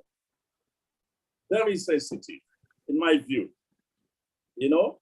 Very, very insensitive. And that's why we need to be careful we need leaders who are compassionate. Yes, very important. We need leaders who are compassionate. We need leaders who show that they understand the pains of the people of this country. Obi canceled his campaign when the flood started to go and commiserate with the flood victims all over this country. It was then that some also but what did they do? Obi went almost around this country. What did they do? They just said, oh, I have no time, take 50 million. No, sometimes the people don't need your money. They just need that shoulders to lean on. Remember that beautiful song, Lean on Me? We all need somebody to lean on. And when you see a leader that gives you the shoulder to cry on, when you see the leader that steps out of his own comfort zone and come to you, walk with you, you know, on the water and says sorry and assures you that we will do something, you know, to address this problem. It shows compassionate. Leaders must learn to be compassionate. Absolutely. Leaders must learn to care about the people who voted for them, not just themselves alone. I mean, look, things have gone so bad that we all must rise up in this current dispensation and find a way to correct things. And that's the only reason why I want a change. Hmm. Chief Obafemi Awolowo, for example, lived in his private house in Okeado in Ibadan and went to work. That's the man who ran the whole Western Nigeria. And I know this because I used to cross in front of his door, a house in Okepola, Ibadan, open gates to go to my primary school, St. William's, Okeado.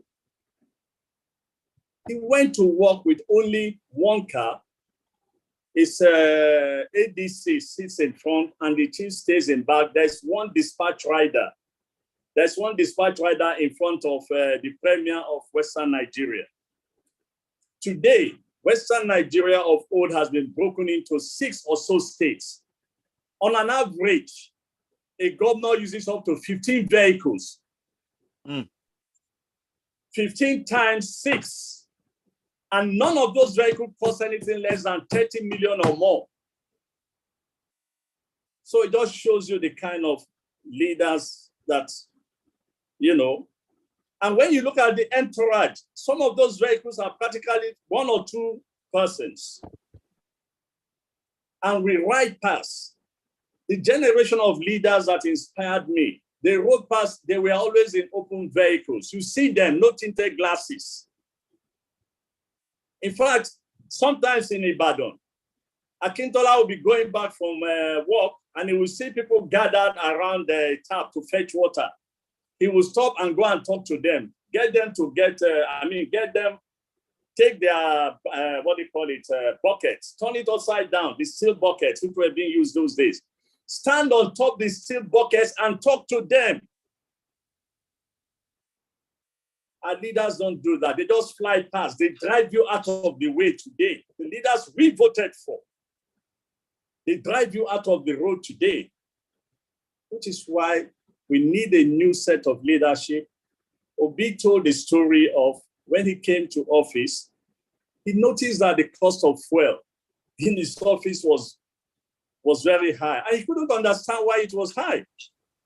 And when he checked, they told him, oh, it was because of the convoy. And he said, according to him, what am I doing with so many cars in the convoy? Okay, reduce it to 5.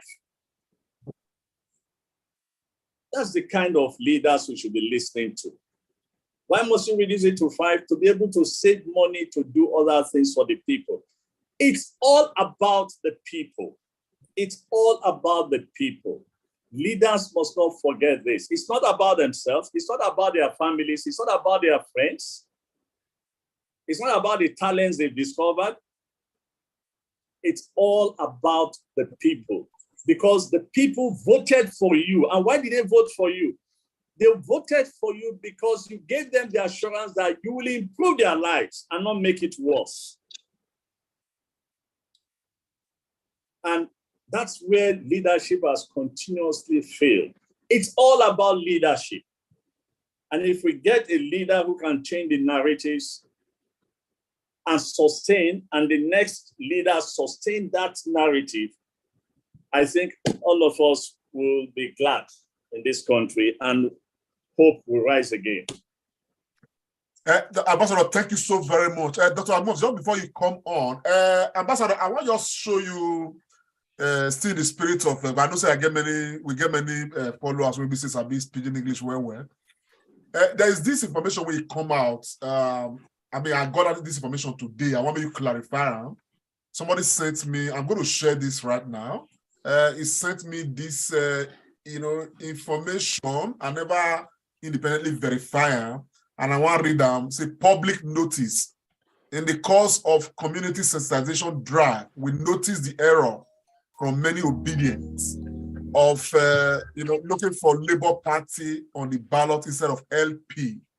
The name on the ballot for Peter Obi is LP, not Labour Party. Please make it a point of duty to always mention LP during campaigns and to Labour Party going forward so as not to lose votes of willing obedience. Sir, can you speak to this? Now, LP one day ballot have been a Labour Party or not the two? You know, people have been used to PDP. And if you look at the logo and all the campaigns, right from 1999 PDP has been ingrained in the minds of the people. Since 2015, APC has been ingrained in the minds of the people. And I think the gentleman who, or whoever sent out that has just done a great service to Labour Party. Because before that thing that you released, 2 days ago, somebody actually somebody also circulated another report saying that they did an interview of some people and they all said they were going to vote for Peter Obi. And when they asked them, so which party is Peter Obi? Some said Peter Obi is in PDP. Some said he was in APC. So you see that there's still a lot of grounds for the P2B campaign to cover, to mobilize people to understand that LP live. I think in the INEC this you find PDP with the logo. It's not the picture of the candidate that is there. That's a big problem. It is the logo of the parties. And so if people do not get, understand what LP early enough, or find the logo or know the logo of the Labour Party, it's a big problem for the OB campaign. But you have to understand is that the Labour Party itself, it's a party in transition. They've never gone through this before. So it's going to take them time to get people to get used to the name. But I think there's still many weeks to go, and this is the right time to start that campaign. And I'm confident that when they begin to go on television and radio and on Facebook and the rest, they'll be able to get people to understand that LP is Labour Party and that P2B is no longer in PDP, but it's in Labour. And me myself, I nearly talk APC like. Yeah. Thank you so much, Ambassador, for your time with us today. It's been really awesome, and we really appreciate you. Despite your very, very tight and loaded schedule, you found time to come and speak to Nigerians. Not through proxies. You've not sent anybody. You are here taking questions, and you are not reading from any teleprompter, and you are not looking at any place. We have been looking at your eyes, Ambassador. So we know you talk and not be me. We know say they talk to us from your intellectual capacity and sagacity. This grammar they switch sometimes if we speak and share. So we really appreciate you, sir. There's been a lot of comments on our Facebook page. Just want to read some. These are just little comments. Umbanu Moses Ike said, I think he's referring to Peter Obi here. He said already that he will call the cost of governance. Anthony Tony said Labour Party logo is Papa, Mama, Pikin. And like Comrade Oriaki will always say, you think get chuku for the side around that like a wheel of progress. So Papa, Mama, Pikin, that is the logo of the Labour Party. Ambassador, I've said it. I think we have about 70-something days to the election. And I think this sensitization will be very, very big and massive now. Talking to Nigerians. Emmanuel Olorunmagba said, you are doing great. I think, Ambassador, people, they hear you. So a lot of comments. I've just been able to read this few from our page. I'm going to come to you. Final question from you, obedient pharmacist Remiran, to the Ambassador. Final question, very short one. Thank you so much, Dr. Tony Agbons, for your encouragement. I can't thank the ambassador enough. I'm just really, really very happy and carried away. I'm happy that people like this are actually coming out to at least talk to the people so that people will listen and listen very well. Pharmacist, sorry to cut in, sir. Sorry. Do you want to take this call, Dr. Agbons? Okay, final call. We take this call. Ambassador, make you bear with us. So Nigerians, say we be Oliver Twist. We always ask for more. Ambassador, Hello. Yes, sir. Just quickly, what's your name and where are you calling from? Yeah, Okundaye Obahiago is my name, sir. I'm calling from Holland. Mr. Okundaye, go ahead and you have 30 seconds, but we are rounding up now. Okay, thank you so much, sir. My question to the ambassador actually has to do with the nation's debt as it affects our international lenders. I just want to hear his take on what he thinks, the nation's debt, particularly as it affects oil subsidy. How is the OB presidency going to approach the oil subsidy that Nigerians are still receiving as it affects IMF and the World Bank? What is he going to do different from other, previous administrations that we've not seen? Thank you. Okay, bro, you probably may, I don't know how much Ambassador is going to go into this, but he has actually touched on this. You may actually watch this broadcast the beginning of it, and of course you get some answers. But anyhow, Ambassador, I don't know whether you want to still dwell on this, if there's anything. No, I think we've dealt with this before. We have. And again, just to say that for as long as I can remember, the World Bank, not that I agree with everything the World Bank says anyway, the World Bank had also been out there crying that, advising that we need to address the issue of subsidy. And I sincerely hope that, look, the Buhari administration did not say that they will not remove subsidy. What they have now done, very ingenious, is to say that subsidy will be removed June 2023, meaning it will not be my headache. I would have left office in May. It will be the headache of the other government. So if I was running for president and I'm elected president of this country, I would just say to everybody that the plan to remove subsidy was made by the other government, and they said we should do it in June. And that's what we've done. If they want to be clever, look, they are creating a good, what they call it? A landmine. Yes, landmine for the next administration. But in doing that, they are putting us more into debt and into more economic problems, and which makes it even very difficult. And for me, I keep hoping that everybody running for office today will not overpromise. Will not overpromise. Yeah, there are things you can do immediately as you step in, but there are others you really have to take time to begin to resolve, because the outgoing government has set traps for you here and there. So I can only just hope that nobody overpromises, and that Peter Obi, when he wins, will be able to, from day one, begin to address, these other, all these problems. And the best way, and you can take this to the bank, nobody is saying Peter Obi is an angel. Nobody is saying he has ever made mistakes in his life. In fact, all of us have made one or two mistakes in our lives. We've also probably had some bad calls, bad judgments, and the rest of it. But if a man comes up openly and says to you, this is the things I have done in the past, this is my character, this is my experience, this is what I want to do. In particular, I will not steal your money. I will not touch your money. Your money is safe with me. But whatever I need to do, it will be open, and you will see it very clearly. And I think that that's the way to go, because this country needs redemption. We need to change the direction of this country. We need to change the narratives. And if we do not do, look, 133 million people being in poverty does not make our lives safe. We are all in danger.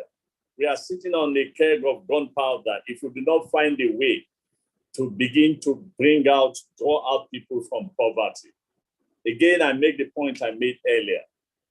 The rich will not sleep as long as people are poor and out on the streets. Thank you so much, Ambassador Joe Keshi. So I was going to call on you, Obedient Pharmacist Remiran. One final question, very short question, so that the ambassador will also answer quickly, and then I will round off. Thank you, Ambassador. Thank you so much. It's been so refreshing, and you've really, really been nailing all the questions head on. I just want to add you this. It's very laughable and also very comical. What is the role of EFCC in petroleum management? I really don't know. But the truth of the matter is, we need to begin to take a second look at all these, agencies that has been set up. I'll say this to everybody who cares to listen. As I said, I grew up in Ibadan, and I grew up in police barracks. There were CID, and I can speak extensively on on the CID in those days, Central Investigation Department. They were good, they were sound until we began to destroy all these things under the military. And we've ended up creating EFCC. I mean, it's interesting that corruption has grown so much in the land with EFCC as an institution. It is not the fault of the boys who, it is not the fault of the EFCC chair. They are operating in a very difficult environment. We must recognize that. They're operating on it, but the day you have a president who says, listen, guys, do your job, I'm sure they will do their job very well. But when you have, if you arrest, if one small Peking talk, you know, like Chatham did many years ago. Chatham, for those who know Chatham today is a chairman of Vanguard. But before Vanguard, he was in that legendary Daily Times as the editor and columnist, but he writes in very satiric manner. A question was posed to, I mean, many questions were always posed to Chatham, but the one I've always remembered and find very interesting, very simple question was asked to Chatham. What do you think is the achievement of the military governors? And he said his answer was very simple. Take the pictures of last year and compare the pictures to the pictures of this year. Take the pictures of the military governors of last year, compare them to the pictures of this year, you see the achievement of the governors. That was what a young man said recently and got into trouble. If you understand what I'm saying. Oh, yes. So I end my case. Thank you, Ambassador. Finally, as we always do, since we started this series, which we call Road to 2023, the route to a new Nigeria. Last week, we had Dele Farotimi here. The week before, His Excellency, Mr. Peter Obi was with us. The week before, Professor Patu Tomi was with us. The week before, Aisha Yusufu was with us. And others, I'm just going back, rewinding my brain now. So now today you are here with us, Ambassador Joe Keshi. Very, very simply, I know you grew up in Ibadan, so definitely you will be speaking Yoruba very well. So you are going to use Pidgin, your language, your actual mother tongue, and Yoruba, Hausa, Nigerian language you can speak. Talk to Nigerian people about the road to 2023 in about a minute and a half, and use all these languages: Pidgin, Yoruba, Igbo, whichever one you can speak. Very important. Well, look, ẹ̀yin tẹ́ máa lọ dìbò ní ọdún tó ń bọ̀, ó yẹ kẹ́ mọ̀ nǹkan tẹ́ máa fi ìbò tẹ́ fẹ́ dì ṣe. Tẹ́ bá dìbò tí ò dáa, ẹ lọ gbé ẹlòmíì wọlé tí ò ní tọ́jú yín, tí ò ní wò yín, tí ò ní fún yín lépo, tí ò ní sanwó iléèwé àwọn ọmọ yín, hospital àwọn èèyàn yín. Ẹjọ́ tí yín nìyẹn o, kò ń ṣe ẹjọ́ president tẹ́ bá ti gbé síbẹ̀, because tẹ́ bá ti gbé wọn síbẹ̀ ńsìn, ó tán nìyẹn o. Wọ́n máa lọ ọdún mẹ́rin ká tó ṣe ìgbò ìmíì. So ọdún tó ń bọ̀ yìí o, tẹ́ bá máa vote, ẹ rántí pé ẹnìkan tó ń pè ní Mr. Peter Obi ló lóun máa tún nǹkan ṣe ní ìlú yìí, kẹ́dẹ̀ dìbò fún. Gbogbo yín tẹ́ ń gbọ́ mi, ẹ dìbò fún.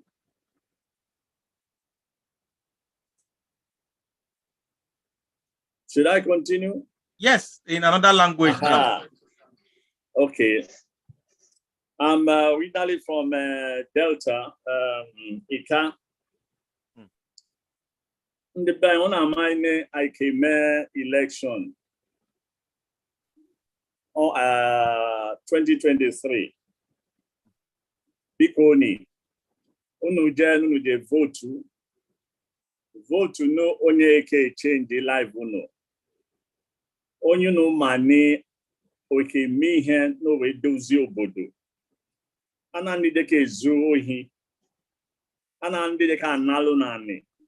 ndị dịka alụmụ na ọlụ ndị dịka make sure say unu nwee ụlọọgwụ unu nwee ọlụ ofu onye iso ka ma na-eke nwe ike lụọ ọlụ n'ọhụma ọ ma zụ ego unu ọ ma nnapụ unu ihe ewu nke unu biko onye hụ anyị ikwu ewu gọvanọ Anambra mbụ unu mụcha mmali Nathan or the Labour Party, Mr. Peter Obi. Thank you, sir. Finally, pidgin English. My people, as my people in Sierra Leone will say, fumble them. And I know say 2023, another election they come. Many people talk say we make mistake for 2015. Well, if we make mistake for 2015, the thing when man sabi do be say, if you make mistake today, tomorrow you go correct that mistake.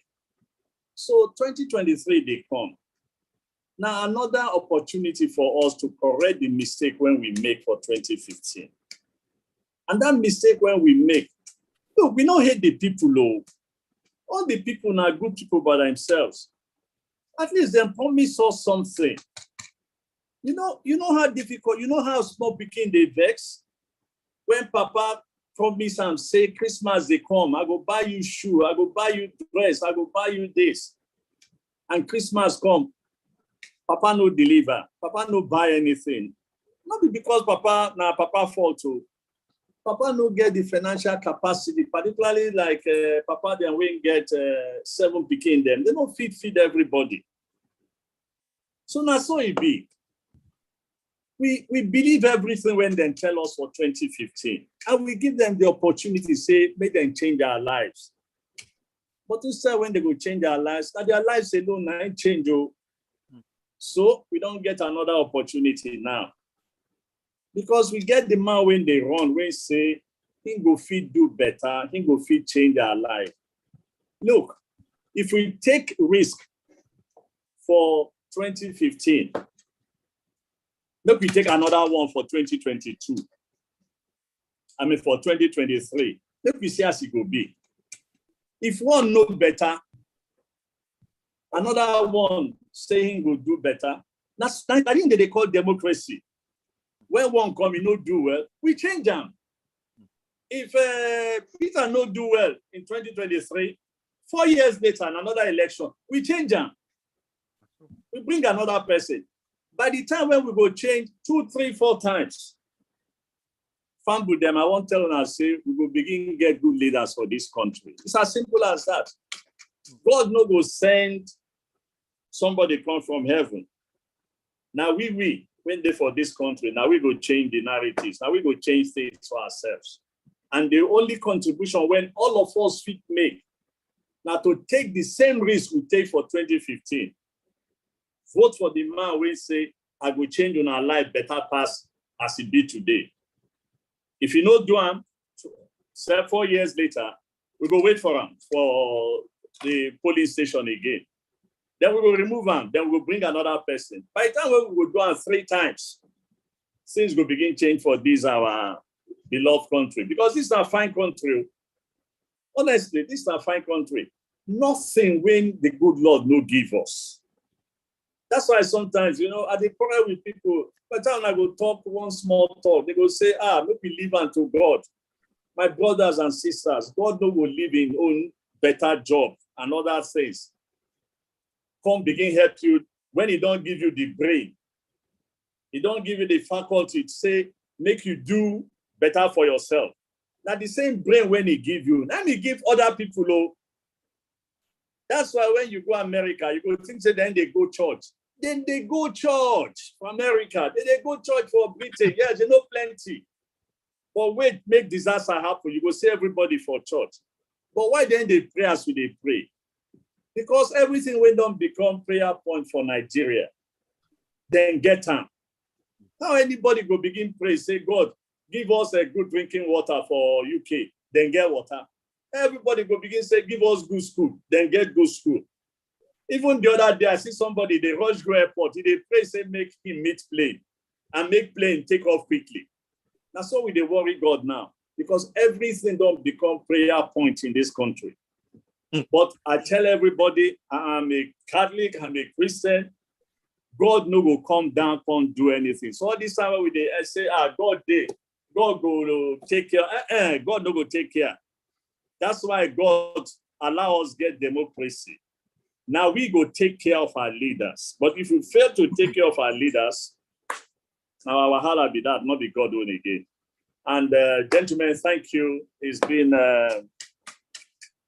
my pleasure, being with you all, and I thank you for the opportunity to speak and to interact with you and your team. Thank you so much, Ambassador. Thank you so much. From the depth of our heart, I want to say we really appreciate you.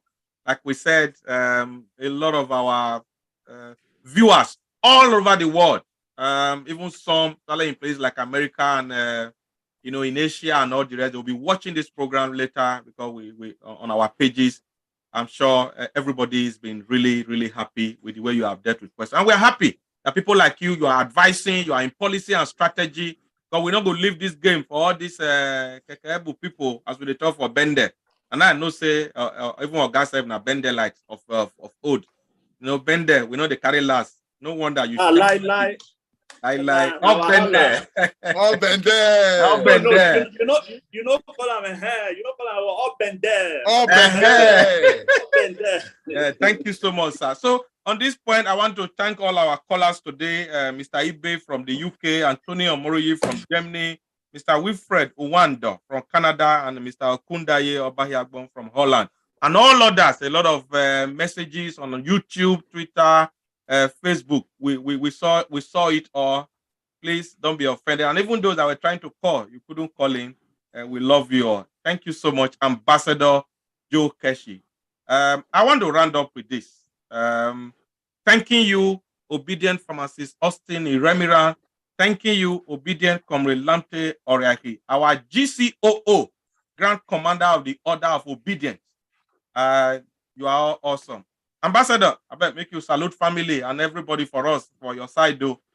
We love you so much. And please, I want to extract a commitment from you. Any other time we call on you, hope you go oblige us, Ambassador. Because this your talk today, sweet us, not be small. Well, thank you very much for giving me the opportunity. Anytime, once time permits. I did short visits to Lagos, so we get plenty time here anyway. But when we go back to Abuja, we get a lot of work. But in order to help Nigerians understand a number of things, yes, when I retired from service, I made it a point that, look, I was going to get involved in public communication in order to try and explain things to people, so that the Nigerian public can begin to appreciate a number of things. That at the end of the day, everything depends on them. The politicians, the leaders are not our bosses. We are their bosses. We hired them. But because we've been so docile and we've allowed them to become our bosses. And that's the underlying spirit and principle that has been driving me to take part in events like this. But I thank you guys for giving me the opportunity, and I welcome any day I'm invited. I'll be glad to, join you all. And I enjoyed myself this evening, and you're also lucky that there's no football today. That would have been a problem. Well, my eyes would have been, I've been talking to you with my mouth, my eye would be watching the screen. Yeah. And I'm hoping that so God bless you all, and Merry Christmas to everybody. Merry Christmas. Thank you so much. Thank you so much, Ambassador. Thank you so much, Ambassador. We really appreciate you, sir. And like you said, Nigerians, when I don't hear the politicians, they are to serve us, not for us to serve them. It's not the other way around. Nothing makes them answering the name, Your Excellency, when they are not excellent in the delivery of the dividends of democracy to us. Children who were born in 1999, they are 23 years old. Some have graduated. Some don't get girlfriend. They are almost even getting married. Some are even married self. So our democracy is matured. So this is not the time for us to sit on the fence. So if you have not got your PVC, If you have not collected your PVC and you are listening to us, my brother, my sister, my father, my mother, my friend, go and collect it, because your PVC is your voice. So not be by rally, not be by campaign, not be by dancing to bugao or to cough, not be by all those ones. It's by your, permanent voters card. Go and collect. No matter how it be for our neck office, go again. My people, our people say soup waste sweet and money cook. So let's make all the sacrifices now. And I will end with this. Famous South African activist Steve Biko always said it. He said the greatest weapon in the hand of the oppressor is the mind of the oppressed. I'm not going to free ourselves. Now we get power. Sovereignty belongs to us. And Victor Hugo, like my brother Iremira always say here, nothing can stop an idea. Time has come. So make we all stay well.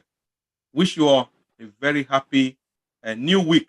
God will bless our hustle.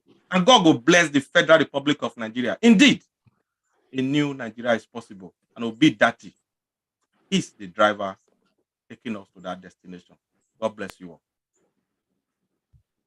Bless you all. Comrade Show, Comrade Lante Oriake, live on Facebook and YouTube. Like us, follow us, and be the first to know. This is the Comrade Show.